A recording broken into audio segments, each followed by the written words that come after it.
କର୍ମ ଫିଲ୍ମ ଆଗରେ ପର ଫିଲ୍ମ ପଡ଼ିଲା ଫିକା।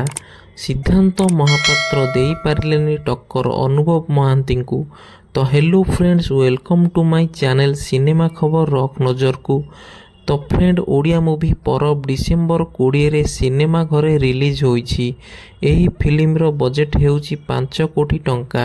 ଫିଲ୍ମର ପ୍ରଡ୍ୟୁସର ଅଛନ୍ତି ଦମନର ପ୍ରଡ୍ୟୁସର ଦୀପେନ୍ଦ୍ର ସାମଲ। ଏହି ଫିଲ୍ମରେ ଷ୍ଟାରକାଷ୍ଟ ଅଛନ୍ତି ସିଦ୍ଧାନ୍ତ ମହାପାତ୍ର, ଅନୁ ଚୌଧୁରୀ, ସୂର୍ଯ୍ୟମୟୀ, ଜୟପ୍ରକାଶ ଦାସ ଏବଂ ଦୀପାନିଧ। ଏହି ଫିଲ୍ମର ଷ୍ଟୋରିକୁ ମୁଖ୍ୟତଃ ଆନ୍ଧ୍ର ଓ ଓଡ଼ିଶାର ବିବାଦ ଉପରେ ବନାଯାଇଛି।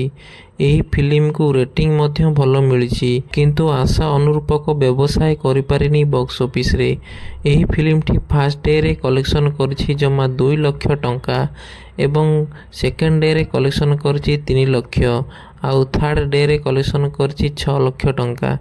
ଏହି ଫିଲ୍ମର ଅଲ୍ ଇଣ୍ଡିଆ 3 ଦିନର କଲେକ୍ସନକୁ ଦେଖିଲେ ପାଖାପାଖି 12 ଲକ୍ଷ ଟଙ୍କା ଇନକମ୍ କରିଛି, ଯାହାକି ବହୁତ କମ୍।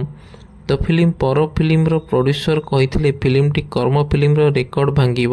ତ ଚାଲନ୍ତୁ ଫ୍ରେଣ୍ଡ, ଏବେ କର୍ମ ଫିଲ୍ମର କଲେକ୍ସନ ଜାଣିବା। କର୍ମ ଫିଲ୍ମ ଅକ୍ଟୋବର 9ରେ ସିନେମା ଘରେ ରିଲିଜ୍ ହୋଇଥିଲା। ଫିଲ୍ମର ବଜେଟ୍ ଥିଲା 3 କୋଟି ଟଙ୍କା। ଏଥିରେ ଷ୍ଟାରକାଷ୍ଟ ଥିଲେ ଅନୁଭବ, ଦିବ୍ୟା ଏବଂ ସୂର୍ଯ୍ୟମୟୀ। ଏହି ଫିଲ୍ମର ଡିରେକ୍ଟର ମଧ୍ୟ ଥିଲେ ଅନୁଭବ ପଟ୍ଟନାୟକ।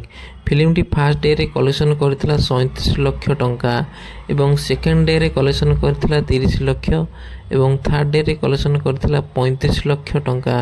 ତ ପାଖାପାଖି ଏହି 3 ଦିନର କଲେକ୍ସନକୁ ଦେଖିଲେ କର୍ମ ମୁଭି ମୋଟ 3 ଦିନରେ 1 କୋଟି ଟଙ୍କା ପାର କରିଥିଲା, ଯାହାକି ଅଲ୍ ଓଡ଼ିଶାରେ ଗୋଟିଏ ରେକର୍ଡ ଇତିହାସ ରଚିଥିଲା ଏବଂ କର୍ମ ଫିଲ୍ମ ତୁଳନାରେ ପରବ ବହୁତ ପଛରେ ପଡ଼ିଛି।